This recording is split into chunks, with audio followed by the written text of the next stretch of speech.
12,000, এখন আবার টেস্ট করতে দিচ্ছি। গতকাল 12,000 এক সপ্তাহ ধরে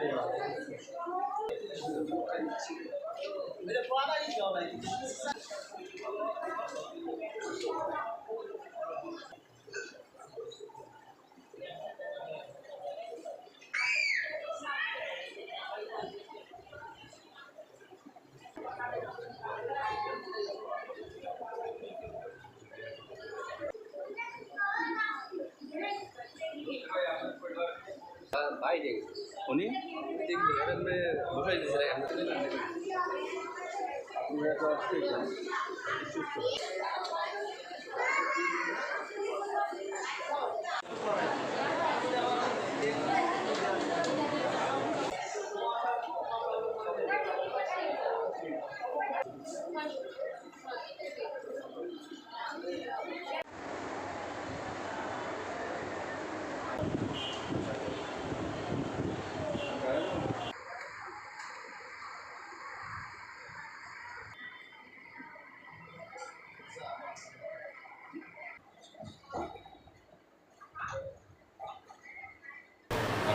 আমি ঢাকা মোহাম্মদপুর থাকি, ওখানে মশার ঔষধ দেয়টা ঠিক মতন, এই মশায় কামড়াইছে, এই জন্য আমার ডেঙ্গু জ্বর হয়েছে।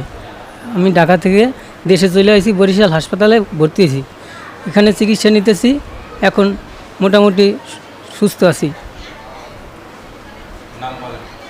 মন্নান হলদার, বোয়ালিয়া, মূলদি। আমি যে এলাকায় থাকি ওই এলাকায় পানি জমে থাকার কারণে এডিস মশার সৃষ্টি হয় এবং সে এলাকায় ঔষধ দেওয়া হয় না, এবং যাতে করে মশা সৃষ্টি না হয়, ডেঙ্গু রোগী না হয়, সেজন্য কোনো ব্যবস্থা নেওয়া হয় না। পানি দীর্ঘদিন জমে থাকার কারণে মশা এবং ডেঙ্গু এবং রোগী দিন দিন বৃদ্ধি পাচ্ছে। তো যাতে করে মশা নিরাময়ের জন্য এবং ডেঙ্গু নিরাময়ের জন্য ব্যবস্থা নেয়, সেজন্য সরকারের নেক দৃষ্টি কামনা করি। আমার বাড়ি পিরোজপুরে। আমার পিরোজপুরে ডেঙ্গু ধরা পড়ে, ওইখান থেকে ডেঙ্গু ধরা পড়ার পরে ওনারা ট্রান্সফার করছে বরিশালে। এখন বরিশালে শেরেবাংলা হসপিটালে চিকিৎসাধীন অবস্থায় আছি। এখন প্লাটিনাম আছে 12,000। রোগী হলো অন্য রোগের রোগী, আর ডেঙ্গু রোগীর হলো অন্য ছোঁয়াছুঁই রোগী। এই রোগীতে পাশাপাশি থাকলে ছোঁয়াছুঁইতে তার ডেঙ্গু রোগ হইতে সম্ভাবনা আছে। হ্যাঁ, এটা যদি না থাকে এটাই আমরা কামনা করি। এটা কর্তৃপক্ষের প্রতি আমি বিশেষভাবে অনুরোধ জানাচ্ছি। আসসালামু আলাইকুম। আসলে আমরা খুব চিন্তিত আছি যে আমরা তো রোগের জন্য আসি হসপিটালে, একটা রোগ নিয়ে আসি, দেখা যাচ্ছে আমরা আরও 10টা রোগ সাথে নিয়ে যাচ্ছি। আমার পাশে দেখা যায় ডেঙ্গু, এক পাশে দেখা যায় কিডনি, এরকম বিভিন্ন ধরনের রোগী দেখা যাচ্ছে। কিন্তু আমরা চাচ্ছি যে যে রোগের জন্য আসে তার জন্য আলাদা আলাদা ইউনিট তৈরি করা হয়, তাহলে আমরা সুচিকিৎসা পাবো, এটাই আমার আশা। আসসালামু আলাইকুম। যেহেতু আমাদের এখানে যে সাধারণ পেশেন্ট আছে, আজকে এখানে 1099 যে কক্ষটি আছে, কক্ষটির ভিতরে অনেকগুলো বেড দেখতে পাচ্ছেন। তার মধ্যে সবচেয়ে বড় ব্যাপারটা হলো, আপনি একটু পিছনে দেখবেন যে মশারি দিয়ে টানানো যেই পেশেন্ট রয়েছে, এই পেশেন্ট হচ্ছে ডেঙ্গু রোগীর পেশেন্ট। পাশাপাশি আরেকটা ডেঙ্গু রোগীর পেশেন্ট আছে, এবং এখানে সাধারণ যে পেশেন্টগুলো রয়েছে তারা কিন্তু এই ডেঙ্গু রোগীর পেশেন্টের কারণে অত্যন্ত ঝুঁকিতে আছে এবং একটা চিন্তিত অবস্থা আছে, যে কোনো সময় এরাও ডেঙ্গুতে আক্রান্ত হতে পারে। সুতরাং ডেঙ্গু রোগীর জন্য একটা আলাদা ইউনিট স্থাপন করার জন্য জোর দাবি জানাচ্ছি।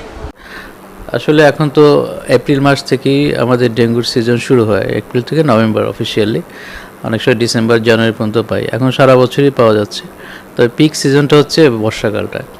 কাজে ইদানিং আমাদের ডেঙ্গু পেশেন্ট বাড়ছে আগের চেয়ে। আজকে আমাদের 40 জন পেশেন্ট ভর্তি আছে ডেঙ্গুতে। গত 24 ঘন্টায় 18 জন নতুন পেশেন্ট আসছে আর কি।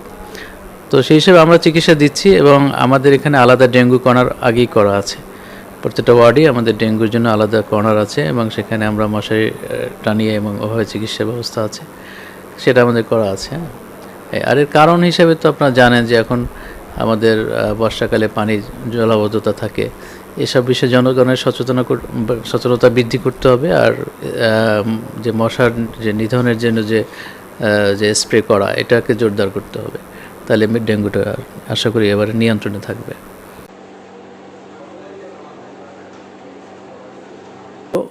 মশার বিস্তার রোধ করতে হবে, যে কাজটা স্থানীয় সরকার ডিপার্টমেন্ট করে যাচ্ছে, এবং তাদের আমার সাজেশন হলো আরও জোরদার করা উচিত মশা নিধন কার্যক্রম। আর যে রুগী আছে, মশার কামড়ে পড়ে রুগী হয়, এগুলা চিকিৎসা দেওয়া ভালো করার দায়িত্ব হলো স্বাস্থ্য বিভাগের। আমরা আমাদের জনবল লজিস্টিক দিয়ে সর্বোচ্চটা চেষ্টা করে যাচ্ছি এবং ৩,৫০০-এর মতো রুগী আমরা এ যাবৎ চিকিৎসা দিয়েছি। এর ভিতর ম্যাক্সিমাম রুগী ভর্তি হইয়া না ভালো হয়ে বাড়ি চলে গেছে। 4টা রুগী এই বিভাগে মারা গেছে, একটা পিরোজপুর হাসপাতালে আর 3টা শেরেবাংলা মেডিকেল কলেজ হাসপাতালে।